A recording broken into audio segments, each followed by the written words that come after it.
اعوذ باللہ من الشیطان الرجیم بسم اللہ الرحمن الرحیم۔ آج کے درس میں ہم انشاءاللہ سورہ حج کی آیت نمبر 77 اور 78 پڑھیں گے۔ آج سورہ حج مکمل ہو جائے گی۔ پچھلے درس میں ہم نے جو 4 آیات پڑھیں وہاں عمومی خطاب تھا تمام انسانوں کے لیے۔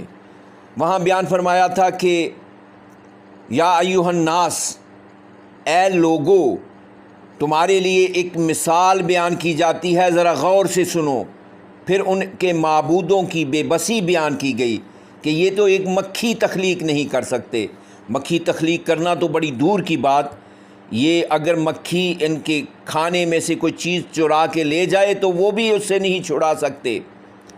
یعنی جنرل عام دعوت تھی، تمام انسانوں کو غور کرنے کے لیے ان کو جھنجھوڑا گیا کہ جن کو تم خدا کے شریک ٹھہراتے ہو ان کی حقیقت تو یہ ہے کہ وہ کچھ بھی تخلیق کرنے کے قابل نہیں، بلکہ تخلیق تو کیا دور کی بات، ایک حقیر سی چیز مکھی اگر ان کے کھانے میں سے کوئی چیز چرا لے جائے تو وہ اس کو چھڑا نہیں سکتے۔ حقیقت میں تم سب کا رب العالمین ہے۔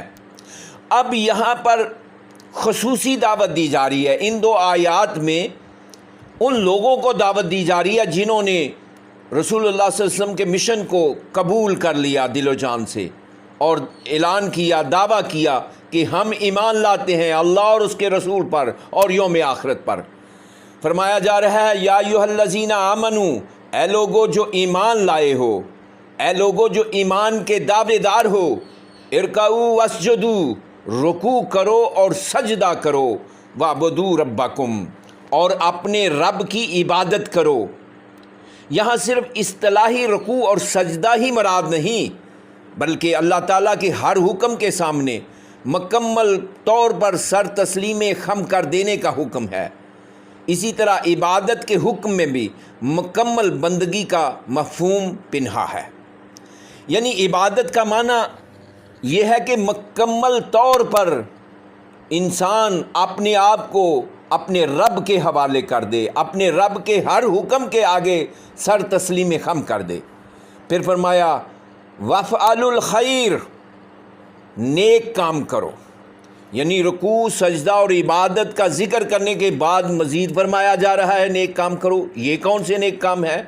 یہاں غور طلب بات یہ ہے کہ وعبدو کے حکم میں تو گویا سب کچھ آ گیا، اب اس کے بعد مزید نیک کام کون سے ہیں؟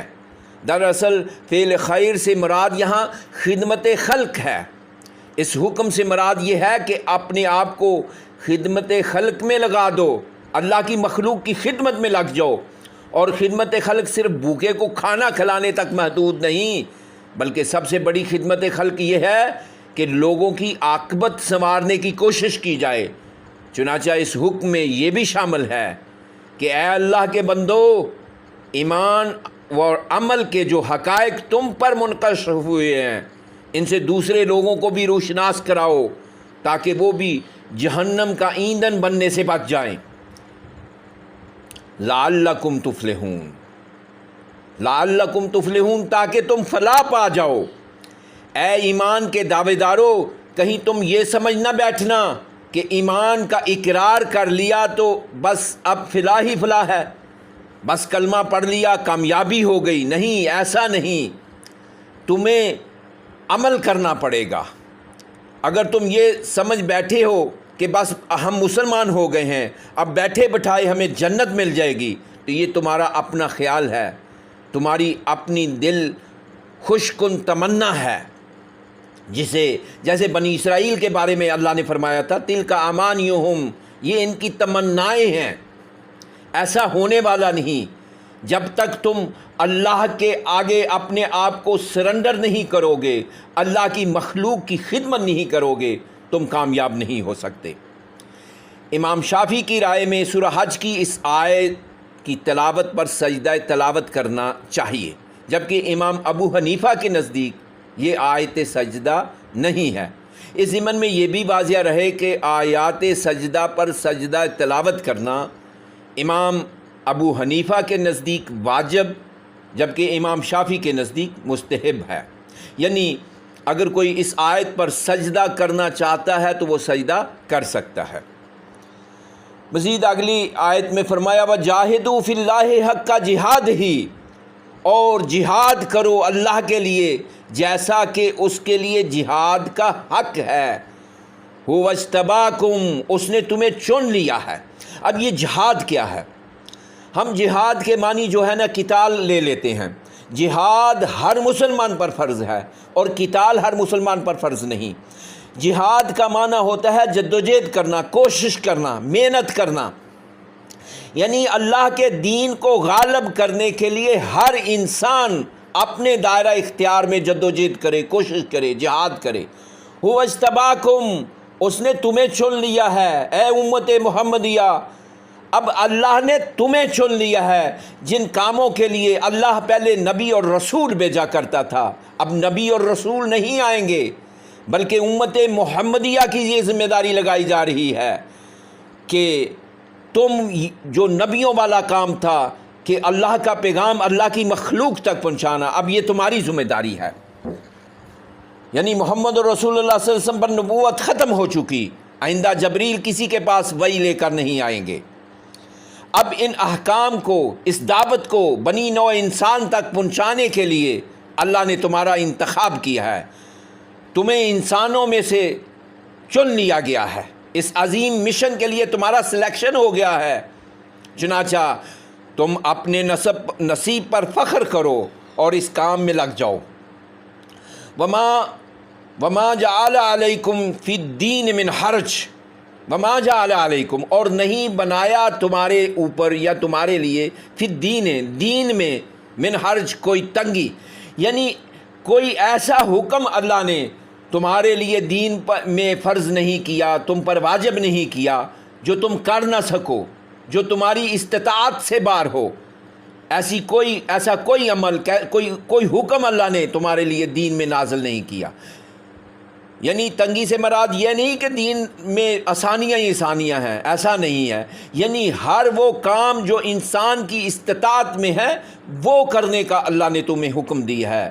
ملت ابیکم ابراہیم، یہ ملت ہے، یہ طریقہ ہے تمہارے باپ ابراہیم کا، یعنی یہ جو دین ابراہیم سے چلتا آ رہا ہے وہی دین تمہیں عطا کیا جا رہا ہے۔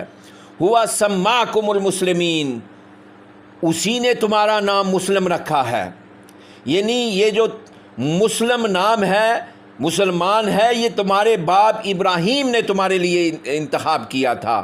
حضرت ابراہیم علیہ السلام کی دعا ہے جو سورہ بقرہ میں آئی ہے، ربنا وجعلنا مسلمین لک ومن ذریتنا امت مسلمت لک، پروردگار ہمیں بھی اپنا فرمانبردار یعنی مسلم بنا کر رکھیو، اور ہماری اولاد میں سے بھی ایک امت مسلمہ اٹھائیو، من قبل وفی ھذا، پھر فرمایا من قبل یعنی اس سے پہلے بھی تمہارا نام مسلم تھا، وفی ھذا اور اس قرآن میں بھی تمہیں مسلم قرار دیا جا رہا ہے۔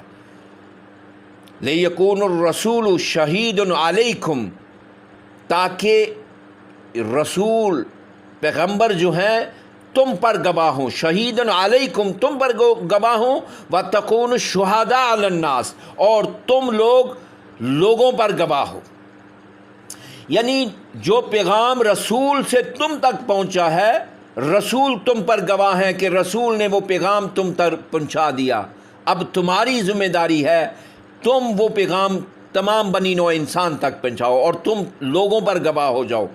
یعنی قیامت والے دن جب رسول سے پوچھا جائے گا کہ اے میرے نبی کیا تو نے میرا پیغام اپنی امت تک پہنچا دیا، تو رسول اللہ صلی اللہ علیہ وسلم گواہی دیں گے کہ اے اللہ میں نے پورے کا پورا تیرا حکم، پورے کا پورا تیرا پیغام اپنی امت تک پہنچا دیا۔ پھر امت سے پوچھا جائے گا کہ جو پیغام اس رسول کی طرف سے تمہیں ملا تھا کیا تم نے باقی لوگوں تک پہنچایا؟ یعنی رسول تم پر گواہ ہیں اور تم انسانوں پر گواہ ہو۔ اسی مضمون کو سورہ بقرہ میں بھی بیان فرمایا، وَكَذَلِكَ جَعَلْنَا أُمَّةً وَسَطًا لِتَكُونُوا شُهَدَاءَ عَلَى النَّاسِ وَيَكُونَ الرَّسُولُ عَلَيْكُمْ شَهِيدًا۔ پھر آگے مزید فرمایا فَأَقِیمُوا الصَّلَاةَ وَآتُوا الزَّکَاةَ، پس نماز قائم کرو اور زکوٰۃ دو، وَاعْتَصِمُوا بِاللَّہِ، اور اللہ کے ساتھ چمٹ جاؤ۔ یعنی اے مسلمانوں، اب تمہیں کرنا کیا ہے، تمہاری کامیابی کا راستہ کیا ہے؟ نمبر 1، نماز قائم کرو اور زکوٰۃ دو، یعنی اللہ کے حقوق بھی پورے ادا کرو اور بندوں کے حقوق بھی ادا کرو۔ وَاعْتَصِمُوا بِاللَّہِ، اور اللہ کے ساتھ چمٹ جاؤ۔ اللہ کے ساتھ کیسے چمٹ جاؤ؟ یعنی سورہ آل عمران میں فرمایا وَاعْتَصِمُوا بِحَبْلِ اللَّہِ جَمِيعًا، یعنی اللہ کی رسی کے ساتھ سب کے سب چمٹ جاؤ۔ اللہ کی رسی کیا ہے؟ اللہ کے ساتھ چمٹنا کیا ہے؟ قرآن کے ساتھ لگ جاؤ، قرآن کے راستے پر کھڑے ہو جاؤ، قائم ہو جاؤ۔ جو قرآن میں تمہیں حکم دیا جا رہا ہے اس کے مطابق اپنی زندگی گزارو۔ ہوا مولاکم، وہ تمہارا مولا ہے۔ فنعم المولا ونعم النصیر، تو کیا ہی اچھا ہے وہ مولا اور کیا ہی اچھا ہے مددگار۔ مولا کے مفہوم میں آقا، حمایتی، پشت پناہ، ملجا و ماوا اور مرجع کے معنی شامل ہیں۔ اللہ تعالی ہمیں قرآن حکیم کو پڑھنے، سمجھنے اور اس پر عمل کرنے کی توفیق عطا فرمائے۔